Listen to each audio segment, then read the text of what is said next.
ख़त्म हो गई है दोनों साइड से। आईन पाकिस्तान बड़ा वाज़ेह तौर पे ये कहता है कि जितनी किसी सियासी जमात ने जितनी सीटें जीती हों इलेक्शन में, उनको सिर्फ़ और सिर्फ उन सीटों के मुताबिक माइनॉरिटी सीट्स और वुमेन सीट्स मिलेंगी। यानी कि अगर किसी जमात ने 10 सीटें जीती हों नेशनल असेंबली में, तो उसको उस 10 के अगेंस्ट जितना उसका हिस्सा बनता है वो ही मिलेगा। उन 10 सीट से आगे हिस्सा नहीं मिल सकता। आज अजीबोगरीब बात देखी, बहुत ही अजीबोगरीब बात देखी, जिस पे मुझे बहुत अफसोस भी हुआ। अफसोस इसलिए हुआ कि हमारी जो सियासी जमातें हैं वो जमहूरियत की तो बात ज़रूर करती हैं, लेकिन जब मौका मिले तो किसी और के हिस्से पे गबन करने की कोशिश करती हैं। यानी कि आज PMLN की तरफ से भी और पीपल्स पार्टी की तरफ से भी और MQM की तरफ से भी और कुछ और दीगर जमातों की तरफ से भी दरख्वास्त ये आई कि जनाब, हमने तो अपना हिस्सा, अपनी जितनी हमारी सीटें थीं उसके मुताबिक अपना हिस्सा ले लिया है, माइनॉरिटी सीट्स का और विमेन सीट्स का, लेकिन अब ये जो हिस्सा PTI के कैंडिडेट्स को जाना है आइन के मुताबिक, वो हिस्सा भी हम में ही तकसीम कर दें।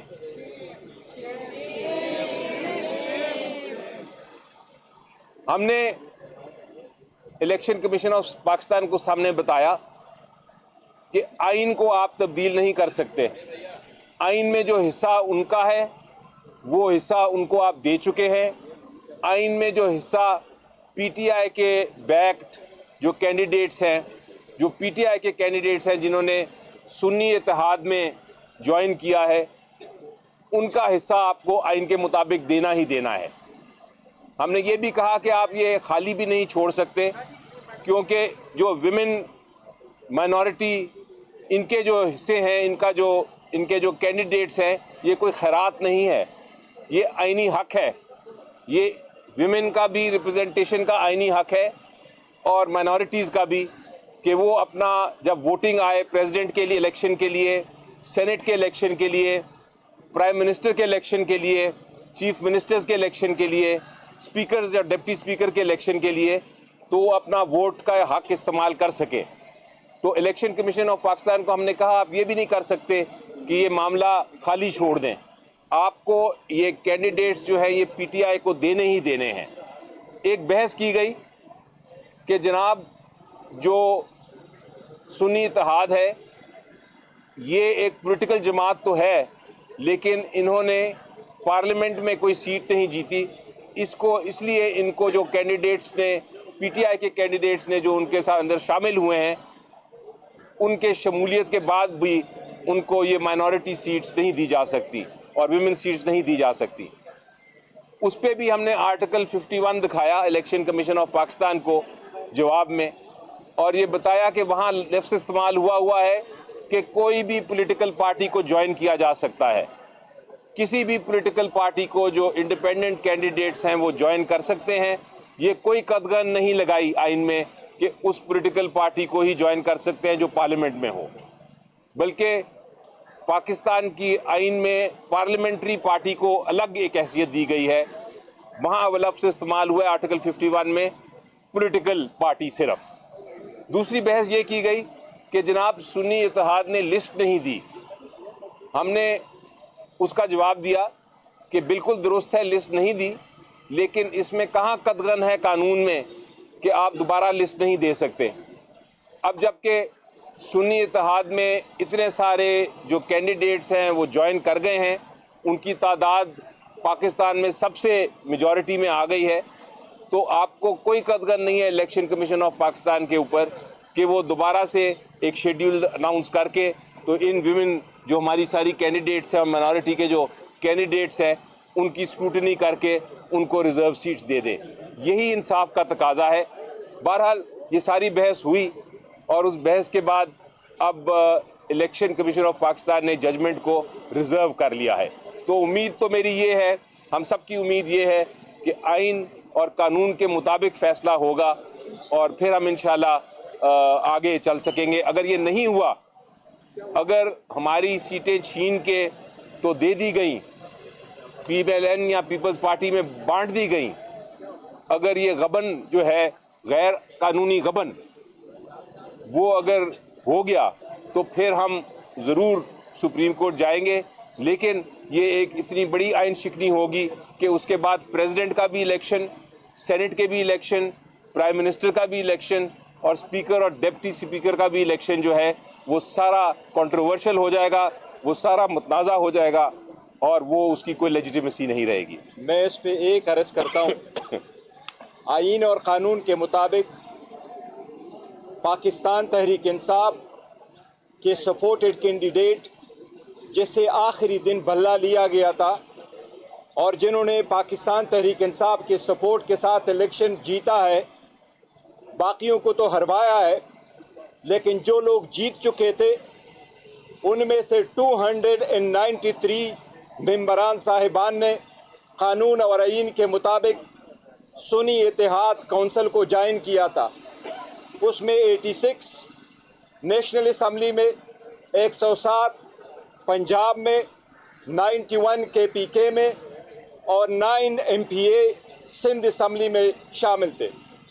इस 293 MPA और MNAs के हिसाब से इलेक्शन कमीशन ने इस वक्त हमारे 78 सीट्स रिज़र्व को उनके मुताबिक प्रिजर्व रखा है और इस फैसले के मुताबिक इनकी आगे एलोकेशन होगी। हम समझते हैं कि पॉलिटिकल सिस्टम में और रिज़र्व सीट मेरिट बेस्ड होती है। ये अगर इन लोगों के पास जाएगी तो ये उन लोगों में खैरात समझ कर के बांटेंगे जिन औरतों को इन पॉलिटिकल पार्टीज़ ने अपने प्रायोरिटी लिस्ट में भी कभी इंक्लूड नहीं किया था। ये किस प्रायोरिटी लिस्ट की बात कर रहे हैं? इनकी जितनी प्रायोरिटी लिस्ट उठा ले, ये खैरात में ये मानते हुए उन लोगों के दी जिन लोगों को, जिन औरतों को उन्होंने इसका वर्थ नहीं समझा कि उनको प्रायोरिटी लिस्ट में दे। ये पाकिस्तान तहरीक इंसाफ के सपोर्टेड कैंडिडेट से जो इस वक्त सुन्नी इत्तेहाद कौंसिल में शामिल है, सुन्नी इत्तेहाद कौंसिल को ये सीटें मिलेगी तो इंशाअल्लाह ताला खान साहब के विजन के मुताबिक ये उन कमिटेड वर्करों को मिलेगी, कमिटेड वर्करों को, जिनको आप कह सकते हैं जिनका हम हमेशा से चुनाव एक बाइतिमाद तरीके से मेरिट बेस पे करेंगे।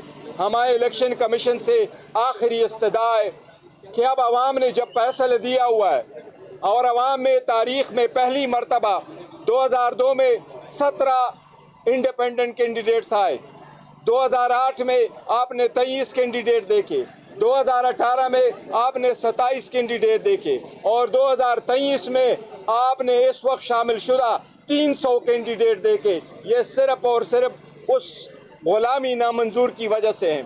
इलेक्शन कमीशन को अगर अवामी नुमाइंदों का एहसास करना है, इस पॉलिटिकल सिस्टम को आगे चलाना है, तो इलेक्शन कमीशन के सामने आज अली ज़फ़र ने बेहतरीन आर्गूमेंट्स किए हैं कि ये इख्तियार आपके पास है, आप उनको ऐसे एलोकेट करें जिससे कानून का तकाजा पूरा हो। अगर प्रोविजन उसमें मौजूद है आप उनके, तो एक बार फिर हमारी इलेक्शन कमीशन से इस्तदा है कि असम्बली उस वक्त पूरा नहीं होती जब तक उनके सारे मेंबरान साहिबान मौजूद ना हो। लिहाजा आज ही फैसला कर ले, हमारी सीट हमें एलोकेट कर दे ताकि हमारी केस पे जल्द फैसला हो और हमारी असम्बली भी पूरा हो। अच्छा सर, अली ज़फ़र साहब ऊपर एक लेटर का जिक्र हुआ कि सुन्नी इत्तेहाद कौंसिल ने खत लिखा, चीफ साहब ने कहा कि हमें सीटें नहीं चाहिए। वो लेटर आपने देखा, एक वो कह दीजिए कि उसमें क्या था। उसके बाद ये जो 104 की बात हो रही है, क्या वहाँ पर फिर एक दफ़ा आप लोगों को टेक्निकल नॉकआउट किया जा रहा है? जी देखिए, जहाँ तक वो लेटर का ताल्लुक है, वो जो ख़त है वो दिखाया तो नहीं, मैंने मांगा था इलेक्शन कमीशन से, लेकिन जो अब इत्तला मिली है वो ख़त असल में 206 सेक्शन के तहत था। वो ख़त में कहीं ये नहीं लिखा कि हमने लिस्ट नहीं देनी या हम रिज़र्व सीट्स नहीं चाहते। वो लेटर तो एक 206 के रिप्लाई में था, जहां एक रूटीन का लेटर लिखा था इलेक्शन कमीशन ने कि जनाब आप अपनी बताइए कि कौन कौन कैंडिडेट है आपके। तो उस पर उन्होंने कहा कि हम कंटेस्ट नहीं किया इलेक्शन, तो हमें ये ज़रूरत नहीं है बताने की। इसलिए वो लेटर का कोई रेलेवेंसी नहीं है इस केस से। आपने सेक्शन 104 का पूछा। सेक्शन 104 में ये लिखा है कि एक पॉलिटिकल पार्टी को लिस्ट देनी है अपनी जो विमेन सीट्स और माइनॉरिटी सीट्स है, और उस सीट्स के मुताबिक फिर उनका फैसला होगा कि उनको कितनी सीटें मिलनी हैं। लेकिन उसमें ये कहीं नहीं लिखा कि आप अगर एक बार इलेक्शन हो जाए और इलेक्शन के बाद एक पॉलिटिकल पार्टी को जिसने पहले लिस्ट नहीं दी थी मज़ीद लोग ज्वाइन कर ले तो दोबारा लिस्ट नहीं दे सकते। और उस पर हमने उनको बताया कि ऐसे एग्जाम्पल्स हैं। एक तो इलेक्शन कमीशन ऑफ पाकिस्तान की जजमेंट है जिसमें बाप के केस में बाप की एक पार्टी थी, उन्होंने भी लिस्टें नहीं दी थी, लेकिन उनको बाद में लिस्ट देने की इजाज़त दी गई। इसी तरह उनको दिखाया कि एक डिवीज़न बेंच, एक 2 जजेस का फ़ैसला है लाहौर हाई कोर्ट का, जिसमें उन्होंने कहा है कि ये अगर डिले भी हो जाए फ़ाइल करना लिस्ट तो उससे कोई फ़र्क नहीं पड़ता, क्योंकि आप दोबारा भी फ़ाइल कर सकते हैं, किसी को नुकसान नहीं होता, क्योंकि आपकी सीटें जो है वो ट्रांसफरेबल नहीं है, वो ट्रांसफ़र नहीं हो सकती, वो आप ही को मिलेंगी। तो किसी और पॉलिटिकल पार्टी का हक नहीं है कि वो आपके ऊपर किसी किस्म की क्लेम करे। ये बिल्कुल इस तरह ही है जिस तरह की एक ज़मीन है, वो कोई खाली देखे तो उसके बाद वो ज़मीन पे कब्ज़ा करने की कोशिश करे और कहे कि जनाब ये ज़मीन मेरी है, क्योंकि किसी कोई इस पे नज़र नहीं आ रहा। ये बाकी जो पॉलिटिकल पार्टीज़ हैं वो बिल्कुल इसी तरह ट्रेस पासिंग कर रही हैं। अली ज़फ़र साहब ये बताइएगा, ज़्यादातर वकील तो असम्बलियों तक पहुंच गए, लेकिन इमरान खान साहब का क्या बनेगा सर? वो जेल के अंदर ही रहेंगे? जी बिल्कुल नहीं, इंशाल्लाह उनके केसेस भी कल फिक्स्ड हैं। आप Lahore high court, Islamabad high court आइएगा, तीनों केसेस फिक्स्ड हैं। तोशा खाना का भी और साइफर केस भी और शाह महमूद कुरैशी साहब का भी केस फिक्स है। कल हम बहस करेंगे और इंशाल्लाह जल्द उसका फैसला आएगा। साहब ये बता दीजिएगा कि इंसाफ का जो इलेक्शन कमीशन के फैसले हैं पाकिस्तान तहरीक इंसाफ के हवाले से, वो भी आपके सामने है, तो आज का जो फैसला महफूज किया है, तो आप सुप्रीम कोर्ट की तैयारी कर चुके हैं जाने की या नहीं? जी बिल्कुल, जो आप एक बड़ा एक इंटरेस्टिंग सवाल पूछ रहे हैं, क्योंकि अगर आप माजी में देखें तो मेरा ख्याल है पिछले साल से जितने फैसले इलेक्शन कमीशन ऑफ पाकिस्तान के आए हैं वो पीटीआई के ख़िलाफ़ ही आए हैं और हमें फिर अदालतों में जाना पड़ा है। उम्मीद तो ये है कि इस बार आइन इतना साफ़ है और शफाफ है और क्लैरिटी है कि इसमें ऐसा नहीं होगा, लेकिन अगर आप माजी देखें तो फिर उसके मुताबिक हमने तैयारी कर ली हुई है। अली ज़फ़र साहब, ये जो आपने कहा कि इलेक्शन कमीशन ने सीटों के हिसाब से जो है ना रिजर्व सीट देनी है, इसका कोई रेशियो या कोई वो कायम किया गया है कि इस रेशियो के हिसाब से 10 के ऊपर कितने सीटें मिलेगी? आइन में ही लिखा है। मसलन आप अगर बलूचिस्तान असम्बली का देखें तो वहाँ टोटल 16 सीटें हैं नेशनल असम्बली की तरफ से और 4 सीटें दी जाती हैं विमेन को। इसका मतलब है कि जो पार्टी 4 सीटें जीतेगी नेशनल असम्बली में बलूचिस्तान की तरफ से, उसको 1 सीट मिलेगी। इसी तरह हर सूबे का जो इंटाइटलमेंट है नेशनल असम्बली के लिए वो आइन में आर्टिकल 51 में दर्ज है और इसी तरह रेशो निकलती है। ये रेशो तब्दील नहीं हो सकती। ये नहीं हो सकता कि आप बलूचिस्तान से 4 सीटें जीतें और आपको चारों की चारों जो विमेन सीट्स हैं वो मिल जाएं, आपको 1 ही मिलेगी। अच्छा सर, ये बताइएगा, आइन और कानून की अगर बात करें तो आपको तो इंतखाबी मुहिम चलाने की भी इजाज़त नहीं दी है। अभी तक आपको यकीन है कि आइन और कानून पे इंट्रा पार्टी इंतखाबात में भी आपके लंबे दलाइल इतने ही चले थे और बल्ले से महरूम कर दिए गए थे। अभी जब आपने लंबे दलाइल दिए हैं, आपको इलेक्शन कमीशन का मूड क्या नज़र आ रहा है? आपने अपने ज़हन में भी तो स्केच बना लिया है कि आपको ये मखसूस नशिस्तें देंगे या नहीं देंगे? देखिए, जब वकील बहस करता है तो उसको अपनी बहस, अपने दलाइल पे पूरा यकीन होता है और वो भरपूर जोश और जज्बे के साथ और कमिटमेंट के साथ बहस करता है।